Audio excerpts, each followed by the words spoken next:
नमस्कार दोस्तों, कैसे हो आप सभी। उम्मीद है कि बहुत अच्छे होंगे। बिल्कुल मुस्कुराते रहिए, हंसते रहिए, ठीक है। और अपना कोरोना वगैरह से थोड़ा सा प्रिकॉशन लेते रहिए। एक ज़रूर नोटिस आपको बताना चाहूँगा इस चैनल पे। दरअसल पहले जो ये चैनल था वो चौहान सर क्लासेस के नाम से था, आपको मैंने बताया भी था और आप लोग उसी सर्च कर रहे थे। लेकिन कुछ बच्चों ने शिकायत की कि सर जो है सर्च में नहीं आ रहा, जब हम कभी सर्च कर रहे हैं उस चैनल को तो वो मिल नहीं रहा है। तो कुछ इशूज़ रहा होगा वो टेक्निकल, तो मैंने इसका नाम चेंज करके बदल दिया है, दैट इज़ इनोवेटर्स अड्डा।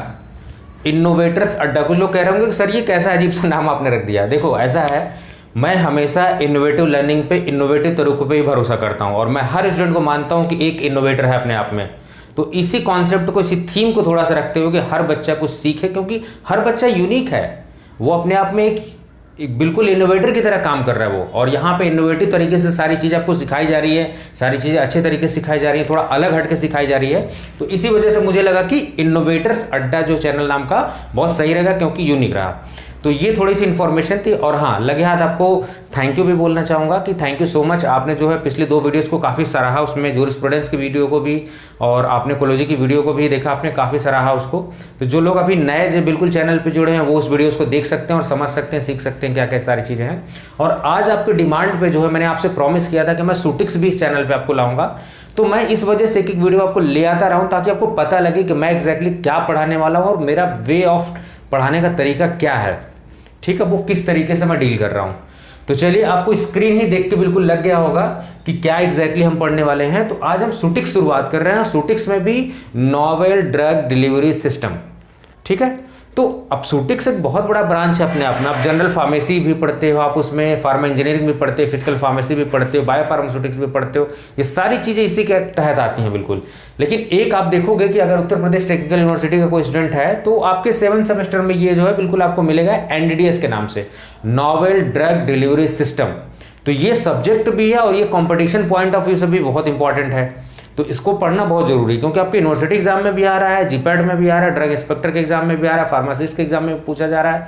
तो जब इतनी रिलेवेंस है, इस टॉपिक को क्यों छोड़ा जाए, इस सब्जेक्ट को क्यों छोड़ा जाए। तो इसी सिलसिले में आपकी डिमांड पे मैं जो है ये सब्जेक्ट को लेके आया हूं और सारी चीजें कैसे डिस्कस करनी है वो each and everything I am going to discuss. देखिए एक चीज, ड्रग डिलीवरी सिस्टम पहले से ही था, ये कोई नया कॉन्सेप्ट नहीं आया है, ठीक है। तो सबसे पहले किसी टॉपिक को पढ़ने से पहले वही मेरा जो तरीका है, जो मैं आपको बोलता हूं कि जब भी आपको ये टॉपिक कोई भी पढ़ना होता है, टारगेटेड ड्रग डिलीवरी, ठीक है। तो इस वर्ड को थोड़ा सा ध्यान रखिए कि टारगेटेड ड्रग डिलीवरी, तो एक वर्ड है targeted, others words are drug delivery, ठीक है। तो इसमें 2 वर्ड से आप देख पा रहे होगे, टारगेटेड ड्रग डिलीवरी, यानी कि ड्रग को डिलीवर किया जा रहा है, लेकिन किस तरीके से, टारगेटेड वे में, यानी कि टारगेट किया जा रहा है दवा को। अब टारगेट करने के लिए एक कोई एरिया होना चाहिए ना, एक पर्टिकुलर एरिया होना चाहिए, एक कोई एम होना चाहिए, तभी तो आप टारगेट करोगे, ठीक है। तो इस टॉपिक को पढ़ने से पहले ये थोड़ा सा समझ लेना पड़ेगा कि ये टॉपिक क्यों आया अपने आप में, इसका ओरिजिन क्यों हुआ। क्योंकि देखो, जब भी हम ड्रग डिलीवरी सिस्टम पढ़ते हैं तो कहीं ना कहीं अपने आप में 2 ड्रग डिलीवरी सिस्टम हमको दिख के आता है। एक दिखता है कन्वेंशनल ड्रग डिलीवरी सिस्टम, दूसरा होता है, उसको बोलते हैं modified release drug delivery system. So modified release drug delivery system या फिर नोवेल ड्रग डिलीवरी सिस्टम उसी के पार्ट में आता है, उसी के सिलेबस में आता है, टारगेटेड ड्रग डिलीवरी। तो अपने आप से एक सवाल हमें पूछना चाहिए कि ये जो टॉपिक है टारगेटेड ड्रग डिलीवरी क्यों आया, इसकी जरूरत हमें क्यों पड़ी। क्योंकि जो कन्वेंशनल सिस्टम था उसमें कुछ खामियां थी। कोई नया सिस्टम कब आता है, जब पुराना सिस्टम जो हो उसमें देखो नो डाउट फायदे होते हैं, लेकिन अगर कुछ खामियां हो तो उसको रिजॉल्व करने के लिए हम सिस्टम को अपग्रेड करते हैं। तो उसी तरीके से आपकी कन्वेंशनल, जो मैंने बताया ना कि एक कन्वेंशनल ड्रग डिलीवरी सिस्टम होता है, एक होता है मॉडिफाइड रिलीज या नोवेल ड्रग डिलीवरी सिस्टम, ठीक है, जिसको बोलते हैं NDDS, ठीक है। कन्वेंशनल का मतलब पुराना, जिसमें कि देखो एक थोड़ा सा आइडिया आपको दे दूं, कन्वेंशनल का मतलब होता है पारंपरिक, जो पुराना तरीका। तो पुराने तरीके में आपके कौन कौन से डोजेस फॉर्म होते थे, आपके टैबलेट्स आते थे, कैप्सूल्स आते थे, आपके सिरप्स आते थे, सॉल्यूशंस आते थे। तो ये सारे फॉर्मुलेशन आपके आती थी। लेकिन कहाँ उसमें प्रॉब्लम होती थी, उसमें कभी आप देखते थे कि प्रॉब्लम आती थी फ्रीक्वेंसी ऑफ एडमिनिस्ट्रेशन, यानी कि एक ही दवा को बार बार जो हमें खाना पड़ता था, किसी भी पेशेंट को, उसमें बायोअवेलेबिलिटी का इशू था, उसमें साइड इफेक्ट्स के बहुत ज़्यादा इश्यूज थे, उसमें जो रेट ऑफ रिलीज था उसको हम कंट्रोल नहीं कर पा रहे थे। यानी कि जो कन्वेंशनल ड्रग डिलीवरी सिस्टम था, जो कन्वेंशनल रिलीज सिस्टम था, वो रेट ऑफ रिलीज को मॉडिफाई नहीं कर रहा था। सारा खेल रेट ऑफ रिलीज से है, ध्यान रखिएगा।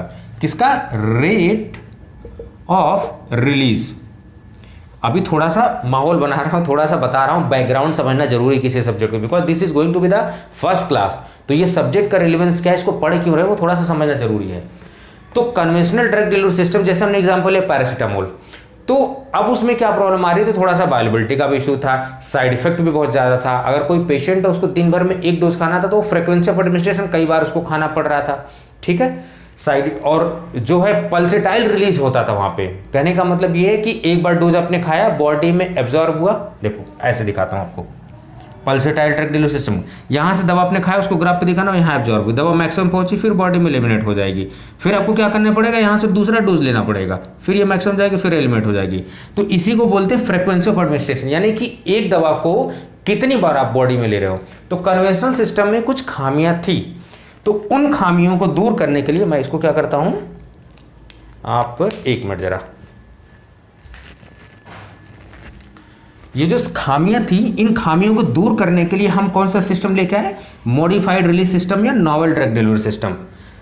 और ये आपको थोड़ा सा दिखा दूं, ये आपका सिलेबस है नॉवेल ड्रग डिलीवरी सिस्टम का। अगर ये यूपी का सिलेबस AKTU का है, और यही आप जो है फॉलो भी करते हो। PCI का सिलेबस AKTU में भी फॉलो होता है, हर जगह इंस्टीट्यूट में फॉलो होता है, ये पूरे यूनिवर्सिटी कहीं भी होती है PCI के थ्रू ही फॉलो होता है, ठीक। चलिए, तो अभी हम क्या पढ़ रहे थे, कन्वेंशनल ड्रग डिलीवरी सिस्टम और नॉवेल ड्रग डिलीवरी सिस्टम।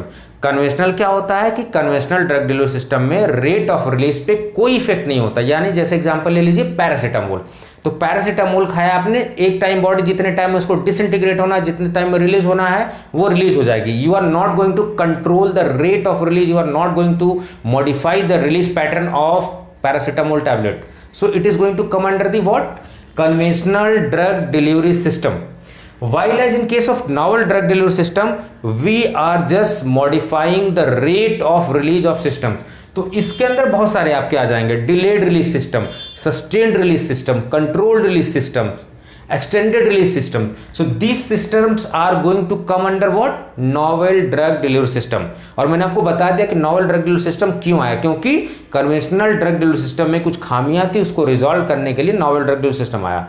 लेकिन साथ साथ ये भी बता दूं कि जब कोई सिस्टम आता है तो वो काम करता है, लेकिन उस सिस्टम में भी कुछ खामियां होती, तभी हम एक चीज को अपग्रेडेड करते रहते हैं, उस चीज को अपग्रेडेशन करते रहते हैं। जैसे एग्जांपल ले लीजिए विंडोज 7 में कुछ प्रॉब्लम थी, फिर 8 लाए, 8 में कुछ प्रॉब्लम, फिर 10 लाए। तो इस तरीके से इस चीज को समझ सकते हो आप, ठीक है। जो टारगेटेड ड्रग डिलीवरी सिस्टम हम पढ़ रहे हैं, यानी कि ऐसा ड्रग डिलीवरी सिस्टम जिसे हम टारगेट करने जा रहे हैं, जहां जरूरत है वहीं पहुंचाएंगे हम, ठीक है। तो हम इस टॉपिक को समझने के लिए कैंसर एक डिजीज है उसकी मदद लेंगे, कैंसर से लेके उसको समझेंगे, ठीक है। तो इससे पहले बता दूं कि इस सिस्टम को बोलते हैं स्मार्ट ड्रग डिलीवरी सिस्टम या मैजिक बुलेट सिस्टम। स्मार्ट क्यों कहते हैं, क्योंकि ये सिस्टम जो है आप इसको कंट्रोल करते हो, स्मार्टली काम करता है। यानी जब आप चाहते हो रेट ऑफ रिलीज हो जाता है, जब चाहते हो आप रेट ऑफ रिलीज को कंट्रोल कर लेते हो, जब चाहते हो रेट ऑफ रिलीज को सस्टेन कर लेते हो। तो किसके थ्रू होता है, ये पॉलीमर्स का सारा खेल है। तो ये जो एनडीडीएस आप पढ़ते हो ना, इसमें ज्यादातर रोल्स किसका है, पॉलीमर्स का। और इंपॉर्टेंट बात क्या है कि रेट ऑफ रिलीज मॉडिफाई हो रहा है, और रेट ऑफ रिलीज मॉडिफाई करने का सबसे एक जरिया जो है पॉलीमर्स का यूज होता है, इसीलिए इसको बोलते हैं स्मार्ट ड्रग डिलीवरी सिस्टम।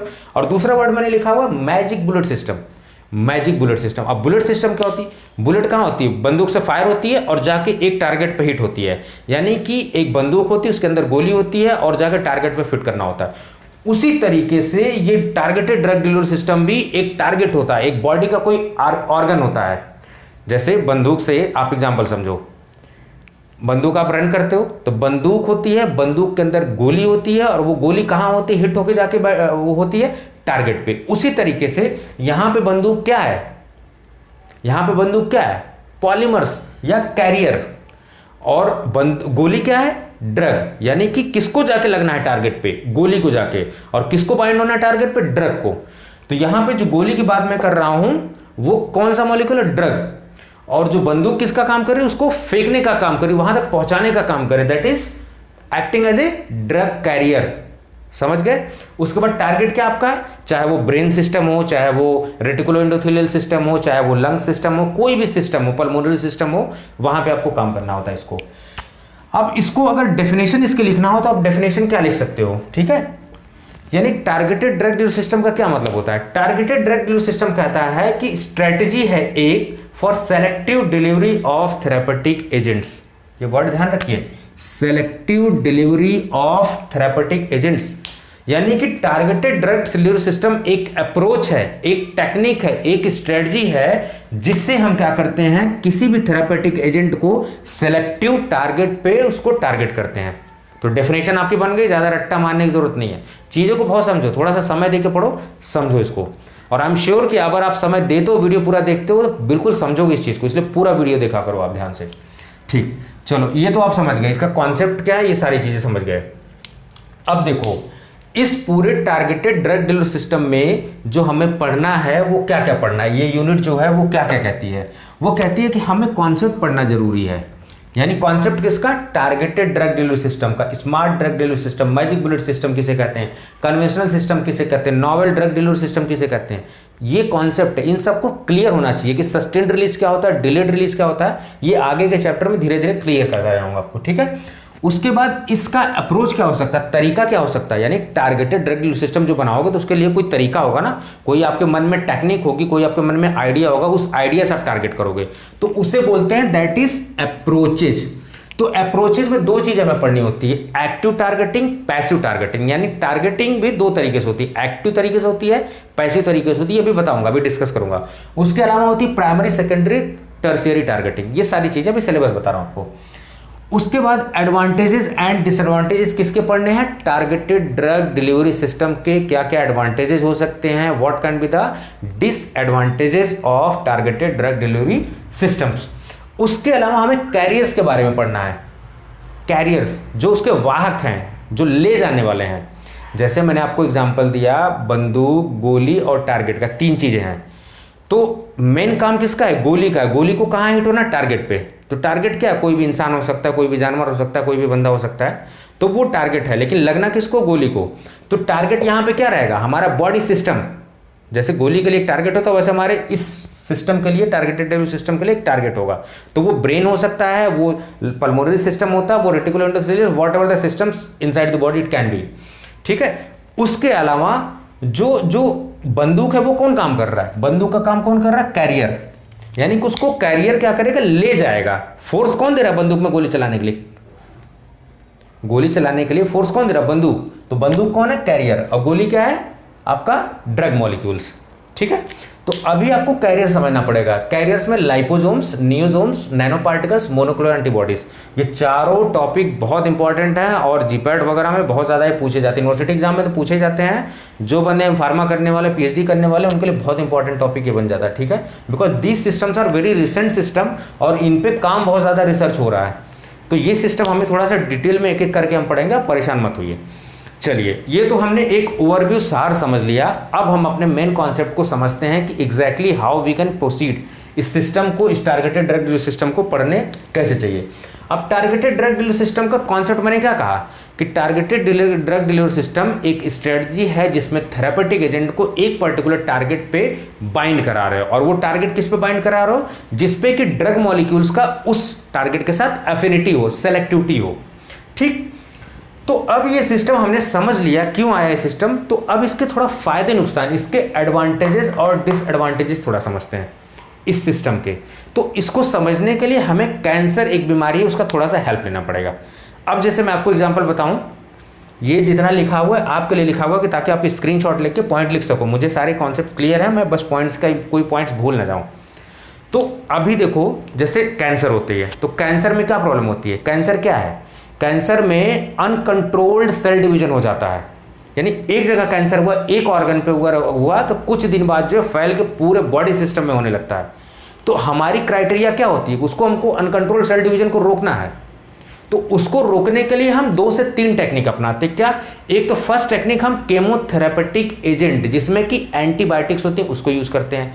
या फिर हम क्या करते हैं, रेडिएशन यूज करते हैं। जैसे यहां पे मुझे कैंसर हुआ है तो यहां पर रेडिएशन फोकस किया, या फिर सर्जरी करके यहाँ के हिस्से को काट के निकाल दिया। तो क्या आपको लगता है कि सर्जरी करना क्या अच्छा उपाय रहेगा? नहीं, इसमें जो है सबसे अच्छा उपाय होता है ड्रग का। लेकिन हर सिस्टम के कुछ प्रॉस कॉन्स होते हैं। जो ड्रग होती है, जो कीमोथेरेपेटिक एजेंट होते हैं, वो क्या करते हैं कि जैसे यहाँ पे कैंसर, तो उनके आसपास के सेल्स को मारने लगते हैं वो, यानी कि जो आपके हेल्दी सेल्स है बॉडी के, वो मरने लगते हैं।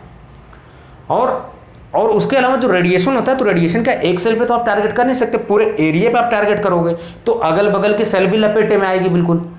तो सेम प्रॉब्लम उससे भी हो रही है। और जो लास्ट उपाय सर्जरी काट के तो निकालना बड़ा मुश्किल होता है, अपने आप में चैलेंजिंग होता है किसी ऑर्गन को काट के निकालना। तो यानी कि जो थेरेपी हमारे पास ऑलरेडी है उसमें कुछ ना कुछ प्रॉस एंड कॉन्स हैं, कुछ नुकसान है, उसमें कुछ लिमिटेशंस हैं। तो उन्हीं लिमिटेशंस को दूर करने के लिए हमने कॉन्सेप्ट यूज किया टारगेटेड ड्रग डिलीवरी सिस्टम। अब बताता हूं कैसे। जैसे यहां पे आपको कैंसर हुआ है लंग्स में, मैं यहां का एग्जांपल ले रहा हूं, ठीक है। टारगेट आपका क्या हुआ? यहां ये साइड टारगेट हुई आपकी। और किसको टारगेट करना? ड्रग को। और किसके थ्रू टारगेट होगी? कैरियर्स के थ्रू। यानी कि तीन चीजें होगी इस सिस्टम में। एक तो आपका एक टारगेटिंग मोइटी होगा, एक आपका ड्रग कैरियर होगा, एक आपका टारगेट होगा। ठीक, तीन चीजें हैं। इस पूरे पार्ट को तीन चीजों में पढ़ के समझना है। एक आपका टारगेट होगा जहां जिस साइड पे काम करना है, और इस साइड पे टारगेट होने के लिए एक ड्रग मोइटी होगी, ड्रग मॉलिक्यूल होगा। उसके अलावा उस ड्रग मॉलिक्यूल को ले जाने के लिए, यहां तक पहुंचाने के लिए आपने ओरली रूट से खाया तो यहां तक कैसे पहुंचेगी? उसको पहुंचाने के लिए we are just taking the help of carrier. चलो इसको एक और एग्जाम्पल से समझाता हूं आपको, ठीक है। एग्जाम्पल ये है कि आप मिसाइल देखते होगे। जो मिसाइल होती है, चाहे वो ब्रह्मोस मिसाइल हो, क्रूज मिसाइल हो, बैलिस्टिक मिसाइल हो, कोई सी भी मिसाइल हो, तो उसमें एक वॉरहेड पार्ट होता है। यानी मिसाइल हमलावर नहीं होती। मिसाइल्स में जो एटॉमिक बम रखा होता है, नॉर्मल बम रखे होते हैं, जो स्पाइस बम कुछ भी हो, व्हाटएवर, तो वॉरहेड जो रखे हुए हैं वो खतरनाक होते हैं। मिसाइल्स तो उसको ले जाके छोड़ने का काम करते हैं। जैसे मान लो मिसाइल्स को मुझे यहाँ लाके छोड़ना, तो मिसाइल को लाके मैंने यहाँ छोड़ दिया। लेकिन इस मिसाइल पे आप समझो इस चीज को, मैं इस एग्जाम्पल से समझा रहा हूं आपको। ये पूरा आपका मिसाइल सिस्टम है। इस मिसाइल सिस्टम में ये रॉकेट है आपका, ये वॉरहेड है, इसके ऊपर लगा दिया आपने। अब इस मिसाइल को मान लो टारगेट होना है यहां पे, ठीक, यहां पे टारगेट होना है। तो अब क्या करना पड़ेगा? इसको टारगेट होने के लिए इस एरिया को पूरा क्लियरेंस देखना पड़ेगा कि है यहां पे इसलिए टारगेट हो सकता है कि नहीं हो सकता है। तो अब क्या करोगे आप? यहां पे जो मिसाइल होगी, इस मिसाइल के ऊपर जो आपका बॉम्ब होगा, उसको वॉरहेड होगा, उसको लोड कर दोगे इस पे, उसके बाद टारगेट कर दोगे। उसी तरीके से सेम कॉन्सेप्ट पे जो ड्रग डिलीवरी सिस्टम है वो भी काम करता है। यानी कि ये आपका ड्रग कैरियर है, ये आपका ड्रग मोइटी है, दोनों को एक साथ बाइंड कर दिया। अब ये जाके टारगेट पे हिट करेंगे। कॉन्सेप्ट क्लियर है अब तक? So concept should be clear. अब मुझे बताओ, अब एक चीज सोच के बताओ, एक चीज सोच के बताओ कि जो ये ड्रग मॉलिक्यूल, मैंने इसको क्या माना? कैरियर। कैरियर का काम क्या है? उसको साइड तक ले जाना। जैसे मैंने रॉकेट का एग्जांपल दिया, जैसे मैंने बंदूक का एग्जांपल दिया आपको, ठीक है। तो रॉकेट में जो मिसाइल में जो रॉकेट होता है, उसके ऊपर वॉरहेड लगा के उसको टारगेट किया जाता है। बंदूक होती है, उसमें गोली भर के फिर टारगेट किया जाता है। उसी तरीके से जो ये टारगेट है, यहां पर टारगेट करना है, तो एक कैरियर लेंगे, उसमें हम अपने दवा को बाइंड कराएंगे, उसको फिर टारगेट करेंगे। ये concept up to this much is very clear to you. अब थोड़ा सा और समझते हैं। ये सब देखो, रट्टा नहीं मारना किसी सब्जेक्ट को, थोड़ा अपने दिमाग को ओपन करो, जस्ट थिंक लॉजिकली, ठीक है। अपने दिमाग को क्या थोड़ा लॉजिकली सोचना है कि अब एक बात बताओ, ये जो ड्रग है, ये जो ड्रग मॉलिक्यूल है, ये जो कैरियर मॉलिक्यूल है, वो इसके साथ कब बाइंड करेगा? जब दोनों की विचारधारा एक जैसी होगी, दोनों की क्राइटेरिया फिट होगी, यानी दोनों की एक दूसरे के साथ बॉन्डिंग होगी, दोनों की एक दूसरे के साथ सेलेक्टिविटी होगी, दोनों की एक दूसरे के साथ अफिनिटी होगी, तब जाके बाइंडिंग होगी। यानी कि सबसे पहला क्राइटेरिया क्या है कि जो ड्रग है और जो कैरियर है, दोनों के बीच जो है एक सेलेक्टिविटी होनी चाहिए, ठीक। अब इसे कहां बाइंड करना? यहां पे टारगेट करना कि फाइनली इस फॉर्मुलेशन को यहां टारगेट करना है। तो यहां पे आने के लिए क्या बॉडी, हमारी सिस्टम इतना जल्दी कोई बाहर से आएगा? हमारी बॉडी मतलब आश्रम है कि आगे कोई भी रह लेगा, बॉडी उसको उखाड़ के फेंक देगी बाहर, ठीक है। तो यहां पे कुछ बैरियर्स होंगे, जैसे मान लो एग्जांपल लो ब्रेन का, तो ब्रेन में कौन सा बैरियर होता है? Blood brain barrier. कोई दवा आपने खाई, वो ब्लड ब्रेन बैरियर तक जाती है, फिर ब्लड बैरियर ने उसको अलाउ करेगा तो अंदर जाएगी, नहीं तो वो बाहर से लौटा देगी, भाई साहब आपके एंट्री नहीं, आप जा सकते हैं आराम से, कोई दिक्कत नहीं है। तो अब जो हमने फॉर्मुलेशन सेलेक्ट कर लिया है, अब उसको हमें क्या करना है? टारगेट करना है। तो हमारे लिए सबसे बड़ा चैलेंज क्या है कि जहां जाना है उसको कैसे पहचानेंगे? ये जो फॉर्मुलेशन आपने बनाया है वो पहचानेगा कहां कि उसको जाना कहां है? तो यानी कि एक आपके यहां पर रिसेप्टर होना चाहिए, रिसेप्टर होगा, उस रिसेप्टर से ये ड्रग मॉलिक्यूल, ये जो फॉर्मुलेशन है जाके वहां बाइंड होगी। फॉर्मुलेशन नहीं बाइंड होती, ड्रग बाइंड होता है। कैसे? अब देखो ये फॉर्मुलेशन बन गई आपकी, इसमें क्या है? कैरियर मॉलिक्यूल और ड्रग मॉलिक्यूल, और यहां पे टारगेट है, वहां पे बाइंड होगी। अब क्या होगा? यहां पे पहुंचने के लिए यहां पे बैरियर होगा, उस बैरियर को क्रॉस करेगी। तो यानी कि बैरियर एक सबसे बड़ा चैलेंज है अपने आप में, ठीक है? बैरियर अब क्रॉस हो गई, तो क्रॉस होने के बाद क्या होगा? दवा अलग होगी, इससे सेपरेट आउट होगी, और फिर ये जो दवा है यहां पे क्योंकि पर्टिकुलर रिसेप्टर है, उस रिसेप्टर से जाके बाइंड हो जाएगी। यानी there should be affinity between this drug molecule and this target site. अगर एफिनिटी नहीं होगी, रिसेप्टर मिलते नहीं होंगे, तो बाहर फेंक देगी, it will be executed out, it will be exerted, exit हो जाएगी। और ये जो बचा हुआ था ड्रग कैरियर मॉलिक्यूल, इसको बॉडी से बाहर भी तो निकलना होगा, अदरवाइज ये बॉडी सिस्टम में जाकर इकट्ठा नहीं हो जाएगा। चलो इसको और बेहतर तरीके से समझते हैं। जैसे आपने इसरो को देखा होगा कि सैटेलाइट लॉन्च करता है, तो इसरो क्या करता है? सैटेलाइट नीचे से लॉन्च होती है। सैटेलाइट में आप देखते हो कि जो पीएसएलवी जीएसएलवी रॉकेट होता है, उसको बोलेंगे यहां पे कैरियर, उसके ऊपर हमारी सैटेलाइट फिक्स होती है। इसरो का रॉकेट इसको लेके उड़ता है, फिर कुछ टाइम बाद क्या होता है? ये ऑर्बिट में पहुंचता है, सैटेलाइट लॉन्च हो जाती है, ये अपना नीचे आके गिर जाता है। यही तो होता है। तो यानी कि कैरियर मॉलिक्यूल जो है, जब यहां पे आप दोगे, तो कैरियर मॉलिक्यूल का काम क्या होगा? दो काम होगा। एक कि इसको समग्र बना के, इसको इंटीग्रेट करके रखना, इसको प्रोटेक्शन प्रोवाइड करना, ताकि ड्रग मॉलिक्यूल जो है इसके से लीकेज ना हो, जैसे दूर ना हो जाए। तो इससे क्या होगा? प्रोटेक्शन इसको मिलेगा दोनों के बाइंडिंग से, जो कैरियर है ड्रग मॉलिक्यूल। दूसरी चीज इसके ट्रांसपोर्टेशन में, यानी ये जो कैरियर है ये ड्रग को बाइंड करके ये ट्रांसपोर्टेशन का काम कर रहा है। तो दो चीजें ध्यान रखनी कि ड्रग कैरियर का काम क्या है? इसको एक साथ बना के रखना, ताकि इसमें से दवा लीक ना हो जाए, रिलीज ना हो जाए, डिग्रेड ना हो जाए, और दूसरी चीज को पहुंचा देना कहां पे? टारगेट साइट पे पहुंचा देना। ठीक, चलो अब देख लो कि टारगेट मोइटीज कौन कौन सी चीजें हम टारगेट करते हैं? एंटीबॉडीज, प्रोटीन्स, हार्मोन्स, लाइपोप्रोटीन्स, कोई भी ड्रग मॉलिक्यूल्स, ये सारी चीजें हम जो है टारगेट करते हैं। और कैरियर क्या क्या यूज करते हैं? ये जो हमारा रॉकेट है नोवेल ड्रग डिलीवरी सिस्टम में, कौन सा रॉकेट यूज करोगे? Liposomes, nano particles, niosomes, polymeric micelles, monoclonal antibodies. So these are basically the rockets. तो मैंने आपको किस चीज का एग्जांपल समझाया? मैंने आपको रॉकेट का एग्जांपल समझाया, मैंने आपको मिसाइल का एग्जांपल समझाया, मैंने आपको बंदूक का एग्जांपल समझाया, इस कॉन्सेप्ट को याद रखने के लिए, क्योंकि दिमाग हमारा उसको बहुत सीरियस वे में पढ़ाओगे तो नहीं समझेगा, उसको मजाक मजाक में समझाओ, उसको बहुत आसान भाषा में समझाओ। तो ऐसे एग्जाम्पल आप याद रखना। तो जैसे ये एग्जाम्पल याद रखोगे, ये सिस्टम पूरा आपके लिए ईजी हो जाएगा। यानी हमारा कैरियर एक चाहिए होगा, एक हमारा ड्रग मॉइटी होगा, एक टारगेट होगा। और हमारे कैरियर ड्रग मॉइटी में कौन कौन से हो सकते हैं, टारगेट क्या क्या हो सकते हैं, ड्रग कैरियर कौन कौन से यूज कर सकते हैं। अब ये कुछ पॉइंट्स मैंने लिखे हुए हैं कि ये पॉइंट्स होने चाहिए किसके साथ? ड्रग कैरियर, यानी जो ड्रग कैरियर होगा उसकी भी तो कुछ खास विशेषता होनी चाहिए। तो ये कहता है कि इट शुड बी सेलेक्टिव, यानी these are the characteristics of what? These are characteristics of drug carrier, जो इसको ले जा रहा है। यानी लाइपोसोम्स का क्या होना चाहिए? सेलेक्टिविटी होनी चाहिए। यानी कि ये जो कैरियर मॉलिक्यूल है इस ड्रग के साथ सेलेक्टिव है, यानी कोई भी ऐसा नहीं कि कोई भी रॉकेट आके इसके साथ फिट हो जा रही है, ऐसा नहीं होना चाहिए। इन दोनों के बीच सेलेक्टिविटी होनी चाहिए। दूसरी चीज, नॉन इम्यूनोजेनिक, बॉडी में जाने के बाद कोई रिएक्शन नहीं कॉज करना चाहिए। पता लगा, क्योंकि क्रॉस करने के लिए, पहुंचाने के लिए ये तो जाएगा ही ना वहां तक। पता लगा आपकी बॉडी जो इसके साथ अलग ही रिएक्शन करने लगी, इसको निकाल के बाहर फेंक दी, फिर क्या करोगे आप? तो it should B non immunogenic. उसके अलावा मैंने कहा ना कि ये यहां पहुंचा देगा, लेकिन पहुंचाने के बाद इसका काम क्या है कि ये इससे डिटैच होके फिर बाहर हो जाए। जैसे आपका देखते हो पीएसएलवी जीएसएलवी में क्या होता है, बाहर वो आके अपना एटमॉस्फेयर में गिर जाता है और घर्षण से फिर खत्म हो जाता है, फ्रिक्शन से।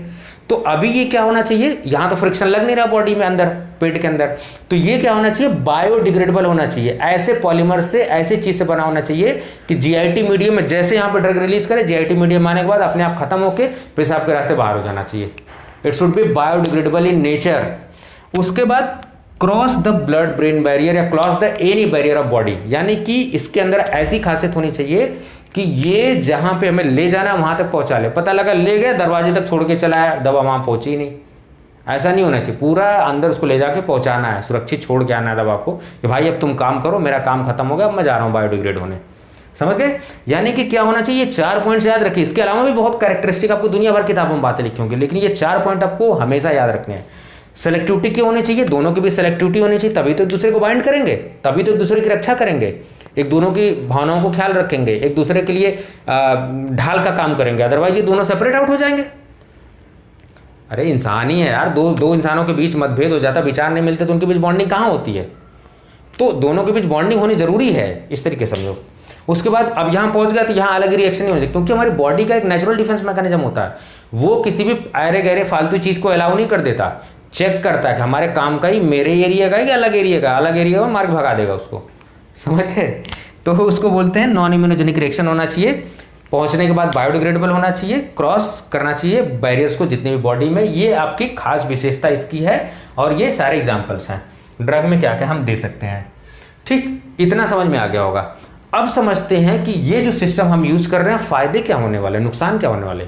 मैंने आपको कैंसर में बताया कि कैंसर की प्रॉब्लम क्या होती है, अनकंट्रोल्ड सेल डिवीजन होता है, तो जिसमें 3 अप्रोचेज यूज करते हैं हम, कीमोथेरेपेटिक एजेंट यूज करते हैं, या फिर रेडिएशन यूज करते हैं, या फिर हम तीसरा तरीका है वो हम क्या यूज करते हैं, सर्जरी।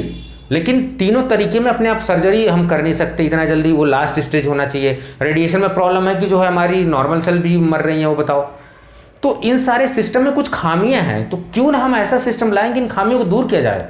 तो वो खामियां कौन पूरा करता है, टारगेटेड ड्रग डिलीवरी सिस्टम। अब कैसे, अब सुनो बहुत इंपॉर्टेंट बात है, कैसे ये खामी दूर कर रहा है। अब देखो ये दवा आ गया, ये क्या हुआ कि टारगेट होके जाके जहां बाइंड करना था एकदम उसी साइड पे जाके बाइंड हुआ, तो इससे क्या होगा, साइड इफेक्ट कम हो जाएगा। पहली बात तो आलतू फालतू का पूरा शरीर में जो काम है वहां काम नहीं करेगा, क्योंकि this system are selective, this systems are having the affinity with this particular site. So वहां पे जाके बाइंड होगा तो उससे क्या हो जाएगा, आपका डोज आपकी कम होगी। क्यों? क्योंकि वैसे ओरली रूट से खाते तो घूम फिर के टहलते फिरते तब यहां बाइंड जाएगा, तो वो नुकसान हो जाएगा, बायोअवेलेबिलिटी कम हो जाएगी। अभी क्या है कि डायरेक्ट ला रहे हो, यहीं पे हिट कर दे रहे हो, इसको दे रहे हो, सो बायोअवेलेबिलिटी भी बढ़ेगी भाई, बायोअवेलेबिलिटी आपकी बढ़ जाएगी। और जैसे बायोअवेलेबिलिटी बढ़ेगी तो क्या होगा, जो घूम फिर के ड्रग लॉस हो रही थी, फर्स्ट पास मेटाबॉलिज्म हो रही थी, जो बॉडी में कहीं भी ड्रग अटक रही थी, बायोडिग्रेड हो जा रही थी, डिग्रेड हो जा रही थी, वो ड्रग का लॉस बचेगा। तो जो दवा ज्यादा डोज में काम करे तो उसका डोज कम हो जाएगा। समझ रहे हो? यानी यहां टारगेट करने का फायदा देखो, यहां टारगेट करोगे आप तो क्या होगा, जो साइड इफेक्ट है वो कम हो जाएंगे। फिर क्या हो जाएगा, बायोअवेलेबिलिटी बढ़ जाएगी। फिर क्या हो जाएगा, डोज का रिडक्शन हो जाएगा, डोज की कमी हो जाएगी, वहां पे बार बार डोज नहीं देना पड़ेगा, यानी कि कम दवा देना पड़ेगा। तो उससे क्या होगा, कोई भी दवा जो कैंसर की दवा होती है, टैक्सोल मॉलिक्यूल होता है, बहुत महंगा होता है, उसको बताते हैं कि कई पेड़ काटते हो आप, उसको वो पर्टिकुलर ट्री से मिलता है, उसको एक्सट्रैक्ट किया जाता है, कितने ट्री को काटते हो तब जाके वो मॉलिक्यूल निकलता है। तो सोचो कि कितना महंगा वो ट्रीटमेंट होता होगा टैक्सोल वगैरह का। तो हम जब डोज रिड्यूस कर देंगे तो थेरेपी तो अपने आप रिड्यूस हो जाएगी। तो देख रहे हो, डोज भी रिड्यूस कर रहे हो, थेरेपी भी रिड्यूस कर रहे हो, सारी चीजें कम हो रही है, साइड इफेक्ट कम हो रहा है, फ्रीक्वेंसी ऑफ एडमिनिस्ट्रेशन कम हो रहा है। इससे क्या होगा कि जो पेशेंट को साइड इफेक्ट हो रहा था, वो परेशान हो रहा था, उसको उल्टी हो रही थी, उसको दस्त हो रहा था, वॉमिटिंग हो रहा था, उसको चक्कर आ रहा था, बहुत सारे साइड इफेक्ट हो रहे थे, समस्या हो रही थी, तो पेशेंट इरिटेट हो गया था, भगवान इससे बढ़िया मुझे उठा ले, तू बहुत इरिटेट कर दिया इस कैंसर ने। तो अभी पेशेंट का लाइफ स्टाइल भी बढ़ने वाला, पेशेंट की कंपैटिबिलिटी भी बढ़ने वाली। क्यों? क्योंकि उसका डोज पैसा भी कम लग रहा है, उसको बार बार खाना नहीं पड़ रहा है, उसको साइड इफेक्ट कम हो रहा है, उसको अच्छा महसूस हो रहा है। You are just improving the life standard of that patient. Understand? तो ये आपका कितना बड़ा रोल है एज ए फार्मासिस्ट, आपको अपने आप को जानने की जरूरत है, समझने की जरूरत है। चलो यही सारी चीजें मैंने बताई। अब देखो क्या लिखा हुआ, इंक्रीज स्पेसिफिक लोकलाइजेशन। जाहिर सी बात है यार, जब यहां पे टारगेट करोगे तो क्या लोकल एक्शन नहीं हो जाएगा, लोकलाइज कर दे रहे हो आप, डोज को रिड्यूस कर दे रहे हो, किया कि नहीं डोज को रिड्यूस। इंप्रूव पेशेंट कंप्लायंस, उसकी आपने जिंदगी बेहतर बना दी कि नहीं बना दी, बना दी हमने। साइड इफेक्ट को कम कर दिया, क्यों? क्योंकि वो बाहर जाके ऑर्गन से बाइंड कर रहा था, साइड इफेक्ट बहुत ज्यादा हो रहे थे। ट्रीटमेंट की एफिशिएंसी बढ़ गई, क्यों? क्योंकि जो दवा में बार बार खानी पड़ रही थी, अब वो कम खानी पड़ रही, कम डोज में खानी पड़ रही, जिसके जब कम डोज में खाओगे साइड इफेक्ट भी कम हो जाएगा ऑटोमेटिकली। कॉस्ट ऑफ थेरेपी, जिसमें लाखों करोड़ों का खर्चा आता था, कम हो जाएगा उसका। हमारे इंडिया में देखते हो कितना, अगर एक किसी के घर में केस हो जाए, मुकदमा हो जाए, किसी के घर में 2-4 मरीज होना है, तो अच्छे अच्छों को पैसा खत्म हो जाता है। तो ये सारी सिस्टम है, आप समझ सकते हो। लेकिन जाहिर सी बात, मैंने बोला कि किसी भी हर चीज़ की एक औकात होती है, एक लिमिट होती है, एक दायरा होता है, तो इसकी भी लिमिट है। अब मैंने आपको, अब देखो लिमिट कैसे, ये सब रट्टा मारने की जरूरत नहीं है, समझो इस चीज को, जिस तरीके से मैं समझा रहा हूं, जिस कॉन्सेप्ट से समझा रहा हूं, उसी तरीके से एग्जाम्पल से समझो। अब इसका नुकसान क्या हो सकता है, इसका नुकसान ये हो सकता है कि जो मैं बता रहा था कि इस ड्रग मॉलिक्यूल को इसके साथ बाइंड किया, लेकिन कभी कभी देखा गया है कि ये टारगेट पे पहुंचने से पहले डिग्रेड हो जाता है, सेपरेट आउट हो जाता है, यानी कि दवा लीक हो जाती है, तो लीकेज की समस्या हो गई। कभी कभी ये जो कैरियर हम सेलेक्ट करते हैं कि चलो ठीक है, लेकिन ये कैरियर बड़ा दगेबाज होता है चाइना की तरह, मतलब बात कुछ और करेगा, काम और कुछ करेगा। तो वो आएगा यहाँ पे बोलेगा नहीं मैं तो बायोडिग्रेडेबल हूँ, मैं कोई रिएक्शन नहीं करूंगा, चुपचाप जाऊंगा, इसको छोड़ के चलाऊंगा बस। लेकिन वो वहां पे जाने के बाद फिर उसका अलग ही कहानी स्टार्ट हो जाता है, तो इम्यूनोजेनिक रिएक्शन शो करने लगता है वो कभी कभी, ठीक है। इसीलिए उसको बायोडिग्रेडेबल होना चाहिए, और एक वर्ड और याद रखिए, बायोकम्पैटिबल। इसका क्या मतलब होता है, यानी कि जो आपका बॉडी के सिस्टम उसके साथ कंपैटिबल होना चाहिए, तो बायोकम्पैटिबल। अब बायोडिग्रेडेबल का मतलब बॉडी के सिस्टम में आने के बाद बॉडी से बाहर हो जाना चाहिए, ठीक। उसके बाद रैपिड क्लियरेंस देखा गया इस सिस्टम को, क्यों? क्योंकि हमारी बॉडी सिस्टम में मैक्रोफेजेस सिस्टम है, रेटिकुलो एंडोथेलियल सिस्टम है। कोई भी हमारे, मैंने कहा ना कि बॉडी का नेचुरल डिफेंस मैकेनिज्म होता है, जब बॉडी के अंदर कोई चीज आती है तो बॉडी उसको एक्सपेल आउट करती है, क्यों? Just it is treating it as a foreign material. तो जब बाहर से ड्रग डिलीवरी सिस्टम को, अरे यार ये तो हमारे इलाके का लग नहीं रहा, फिर उसके बाद जैसे आएगा तो रेटिकुलो एंडोथेलियल सेल्स, मान लो लीवर में टारगेट करना है, रेटिकुलो एंडोथेलियल सिस्टम वहां का एक्टिवेट होगा, भाई साहब ऐसा एंट्री नहीं, अब निकल लो आप, तो वो वहीं से मार के भगा देगा उसको। तो कभी कभी सिस्टम एक्सेप्ट नहीं करता बॉडी में। तो आज का ये लेक्चर था, मुझे बताइएगा कि कैसा लगा लेक्चर, ये फीडबैक जरूर दीजिएगा कि आप इसमें क्या हम इंप्रूव कर सकते हैं, क्योंकि मैं इसके लेक्चर्स इंपॉर्टेंट लाने वाला, ये सब सारी चीजें मैं पढ़ाऊंगा, नैनो पार्टिकल्स, न्यूज़म सब। तो आपसे रिक्वेस्ट है कि आप पेशेंस से पढ़ते रहिए, थोड़ा सा प्रेशर आप मेरे ऊपर बना रहे हैं, अच्छी बात है, मैं आप मेरे ऊपर ट्रस्ट कर रहे हो, अच्छी बात है, मैं बिल्कुल ट्रस्ट को नहीं तोड़ने वाला हूँ, लेकिन मैं थोड़ा सा अपने टीम में सिंगल मेंबर हूँ, जॉब भी है, हर चीज़ है, पीएचडी का भी काम है, पर्सनल लाइफ होती है, तो थोड़ा सा वक्त कम मिल पाता है, तो इस वजह से थोड़ा वीडियोस थोड़ा टाइम पे आएंगे, एक दिन के बाद आ जाएंगे या एक दिन में एक आ जाए, इस तरीके से आएंगे, लेकिन आपको पेशेंस से पढ़ना है और अच्छे से पढ़ना है। तो आज की वीडियो में हमने पूरा कॉन्सेप्ट देख लिया, कैरियर क्या होता है, उसका नेचर क्या होता है, और ये पूरी मॉइटी हमने देख ली, इसका ये एडवांटेजेस है, तो आप इसको लिख सकते हो यहाँ पे एडवांटेजेस, और ये आपके रेड में मैंने लिख दिया ये डिसएडवांटेजेस, यानी लिमिटेशंस क्या है सिस्टम के, ये सारी चीजें। So this was all about today's lecture. अपना फीडबैक देखिएगा, और हाँ, चैनल सब्सक्रिप्शन करने के लिए मैं आपको बार बार फोर्स नहीं करूंगा, क्योंकि आपको चीजें अच्छी लगेंगी तो आप करोगे। चैनल सब्सक्रिप्शन क्यों करते हो आप? जस्ट बिकॉज कि आपको रेगुलर वीडियोस मिले। बेल आइकन को क्यों प्रेस करते हो? क्योंकि जैसे मैं यहाँ वीडियोस डालता हूँ आपके पास मिलती हैं सारी चीजें, ठीक है। तो आपको कुछ टेंशन करने की जरूरत नहीं है, मैं जैसे यहाँ वीडियो डालता हूँ आपके पास नोटिफिकेशन जाता है, आप कहीं भी रहो क्लिक करके आप पढ़ लो, देख लो, ठीक है। तो सब्सक्रिप्शन का, बेल आइकन का यही फायदा होता है। तो ये मुझे कहने की जरूरत नहीं है, आप खुद अपने आप करोगे, अच्छा लगेगा, खुद आपके अंदर कॉन्फिडेंस आएगा, तो definitely you are going to do, ठीक है। और हाँ, वीडियोस को पूरा देखा करो यार, मैं वो टेक्निकल वाली बात नहीं कर रहा हूं, क्यों? क्योंकि ये जो कॉन्सेप्ट है इसको आप 1 मिनट में नहीं समझ सकते, पूरा वीडियोस आपको देखना पड़ता है तब आपका कॉन्सेप्ट। और मैं आपको क्या अभी से कह दूं कि आधा अधूरा ज्ञान खतरनाक होता है। तो मैं वीडियो थोड़ा तसल्ली से बनाता हूं, थोड़ा सा लंबी बनाई, क्योंकि ये स्टडी वीडियो, ये कोई टेक्निकल वीडियो नहीं कि ये कर दें ऐसे सब्सक्राइबर कैसे बढ़ाएं, ये सब फालतू की चीजें नहीं, ठीक है। तो ये सारी चीजें जो है काम की, तो इस वजह से थोड़ा सा पेशेंस से पढ़ा करिए, टाइम से पढ़ा करिए इसको, ठीक है। चलिए, अपना ध्यान रखिए, इस उम्मीद के साथ कि आप बहुत अच्छे से रहेंगे, बहुत अच्छे से अपना ध्यान रखेंगे, हंसते रहिए, मुस्कुराते रहिए। जय हिंद।